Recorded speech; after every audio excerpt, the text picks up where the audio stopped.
नमस्कार दोस्तों, मेरा नाम है योग गुरु सुनील सिंह और मैं योगा लवर ट्रस्ट का फाउंडर हूँ। आज मैं आपको बताने जा रहा हूँ फ्रोजन शोल्डर यानी कंधों में जकड़न अकड़न। ये बहुत गंभीर बीमारी है, इससे लोग बहुत पीड़ा से गुजरते हैं। आपको ये जानना होगा इस वीडियो के माध्यम से सबसे पहले इसके कारण क्या हैं। इसके कारणों में सबसे मुख्य कारण ये देखा गया है, जिन लोगों को मधुमेह यानी डायबिटीज़ रहती है उनको ये रोग होने के कारण बन सकते हैं। 40 साल से ऊपर महिलाएं पुरुष जो किसी भी फॉर्म ऑफ फिजिकल एक्सरसाइज को नहीं करते हैं उनको ये रोग हो जाता है। जिनको हाइपोथायरायडिज्म होता है उनको ये रोग हो जाता है। हृदय रोगियों को ये रोग हो जाता है। और कई बार ये देखा गया है कि हमारे शरीर में कैल्शियम एंड विटामिन डी की डेफिशिएंसी के कारण ये रोग हो जाता है। मैं आपको एक्यूप्रेशर का बिंदु बताऊंगा, कुछ वॉल के द्वारा जो हमें एक्सरसाइजेस करनी हैं वो मैं आपको बताऊंगा, और कुछ एक्सरसाइज ऐसी बताऊंगा जो स्टिक या ब्रूम, छड़ी या झाड़ू को भी आप लेकर इसका अभ्यास कर सकते हैं। सबसे पहली जो अभ्यास मैं आपको बताने जा रहा हूँ वो कहलाता है डेल्टॉइड प्रेस। यानी जब हमें जकड़न होती है, ये वाला जो हमारा भाग होता है, ये वाले भाग को आप दोबारा देख लीजिए। ये वाले भाग को हमें मिनिमम 1 मिनट होल्ड करके रखना होता है और प्रेस करके रखना होता है। और उसके बाद ये पहली एक्सरसाइज से क्या होगा, आप देखेंगे धीरे धीरे आपके जो जिस एल्बो में या जिस शोल्डर्स में आपको फ्रोजन शोल्डर की समस्या है, झंझनाहट है, वहाँ पे आप देखेंगे काफ़ी रिलीफ होगा, बहुत आपको मदद मिलेगी। 1 मिनट के बाद आपने क्या करना है, दूसरा अभ्यास भी आपने वहीं पर प्रेस करना है और अपने हाथ को जहाँ तक आप सीधा उठा सकते हैं।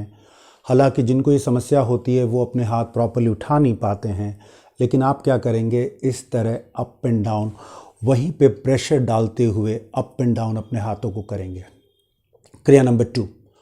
क्रिया नंबर 3 में आपने क्या करना है, अपने हाथों को ऊपर उठाने की कोशिश करनी है, लेकिन दबाव वहां पर पूरा बना रहेगा। इन तीनों क्रिया को आपने कोशिश करनी है कि आप कम से कम पहली क्रिया में तो आप 1 मिनट का प्रेशर रखेंगे, दूसरी क्रिया में आपने 10 टाइम करना है और तीसरी में भी आपने 10 टाइम अभ्यास करना है, लेकिन जो प्रेशर होगा वो प्रॉपर निरंतर मेंटेन रहेगा। ये तो हो गई क्रियाएं एक्यूप्रेशर पॉइंट के माध्यम से हम फ्रोजन शोल्डर को कैसे ठीक कर सकते हैं। उसके बाद मैं कुछ आपको वॉल पे क्रियाएं बताऊंगा जिनको आप प्रैक्टिस कर सकते हैं। वॉल वाली क्रियाओं में आपने करना क्या है, सबसे पहले आप वॉल के नज़दीक आ जाएंगे और फॉर एग्ज़ाम्पल आपका राइट हैंड, अगर आपको फ्रोजन शोल्डर है तो अगर आपका राइट हैंड इतना ही उठता है, आप इतना ही उठाएंगे, अपने राइट हैंड को धीरे धीरे वॉक कराएंगे, यानी आपका हाथ धीरे धीरे वॉक करेगा। अगर आपको लगता है इतना आप वॉक कर सकते हैं इनिशियली, बहुत अच्छी बात है, लेकिन जब आप लौटेंगे तो भी आप वॉक कराते हुए धीरे धीरे नीचे आएंगे। मैं एक बार आपको ऊपर भी दिखा देता हूँ, आपको समझ में आ जाए।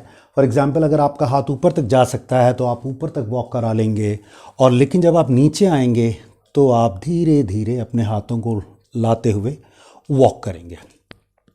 दूसरी विधि में आप क्या करेंगे, आपका जो फोरहेड या आपका हेड होगा वो वॉल को फेस करेगा और सेम क्रिया को हम इस तरह से धीरे धीरे हाथों को वॉक कराएंगे, और जितना हम वॉक करा सकते हैं, आपको लगता है आपकी क्षमता बढ़ गई है तो आप पूरा ऊपर तक वॉक करा लेंगे और धीरे धीरे वापस आएंगे। आप झटके से नहीं आएंगे, धीरे धीरे आप वापस आएंगे।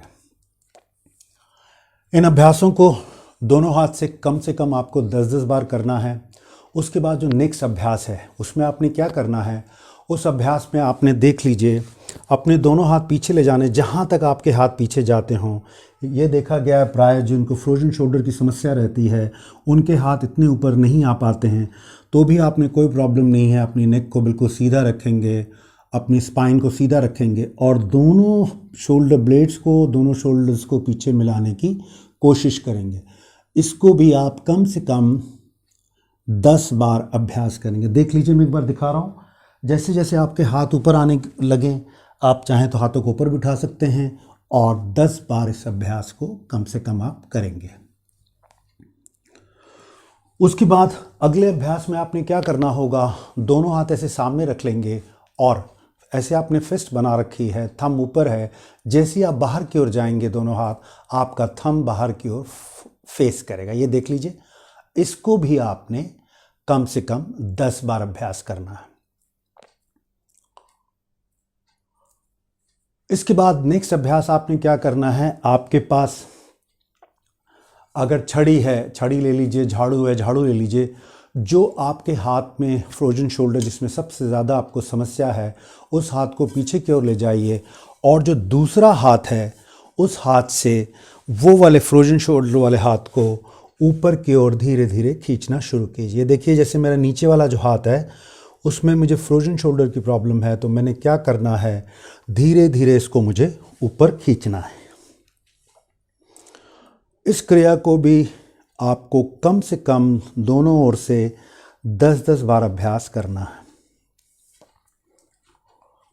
उसके बाद नेक्स्ट क्रिया फ्रोजन शोल्डर में आपने क्या करनी है, very simple form of exercise. आपके हाथ यदि इतने ही उठते हैं तो आपको इतना हाथ उठाने हैं। जैसे जैसे आप प्रैक्टिस होती जाएगी अपने हाथों के लेवल को आप बढ़ा सकते हैं। इस क्रिया को भी कम से कम 10 बार आप अभ्यास करेंगे। इन अभ्यासों को जब आप निरंतर करेंगे तो आप देखेंगे कुछ समय बाद आपके शोल्डर्स में बहुत सारे मूवमेंट्स आना शुरू हो जाएंगे। उसके बाद आप एक चेयर का सहारा लेकर हाथ को पेंडुलम नुमा घुमाएंगे धीरे धीरे 10 बार क्लॉकवाइज एंड 10 बार एंटी क्लॉकवाइज, दोनों हाथों से घुमाएंगे। उसके बाद 10 बार फॉरवर्ड करेंगे इस तरह से और 10 बार बैकवर्ड करेंगे सामने की ओर देखते हुए। इन अभ्यासों के अलावा मैं आपको एक घरेलू उपचार बता रहा हूँ जो बहुत लाभप्रद होगा जिन लोगों को भी ये समस्या होती है। उस घरेलू उपचार में आपने क्या करना है, जब आप नहाते हैं तो नहाने वाले पानी में आप सेंधा नमक डाल लेंगे और आप गुनगुने पानी से 12 महीने नहाएंगे। पहली बात तो ये हो गई। खाने के लिए उपचार मैं आपको बता रहा हूँ। आपने क्या करना है, फॉर एग्ज़ाम्पल 1 चम्मच छोटा मेथी पाउडर ले लीजिएगा नमक वाला, आधा चम्मच अश्वगंधा पाउडर नमक वाला और 2 चम्मच या 1 चम्मच इनिशियली आप आंवला पाउडर ले लेंगे और इसको रोज़ खाली पेट गुनगुने पानी के साथ सेवन करेंगे और 40 मिनट 40 दिन साल में धूप का स्नान करेंगे। और कोशिश करेंगे जहाँ पर भी जिस शोल्डर में भी आपको पेन है, आपने क्या करना है, किसी भी ऑयल को थोड़ा सा गर्म करके मसाज करते हुए शावर लेने से पहले आप उसमें लगा लीजिए और उसके बाद आप गुनगुने पानी से शावर ले लीजिए। अगले वीडियो में किसी और विषय के बारे में बताएंगे। तब तक के लिए धन्यवाद। नमस्ते।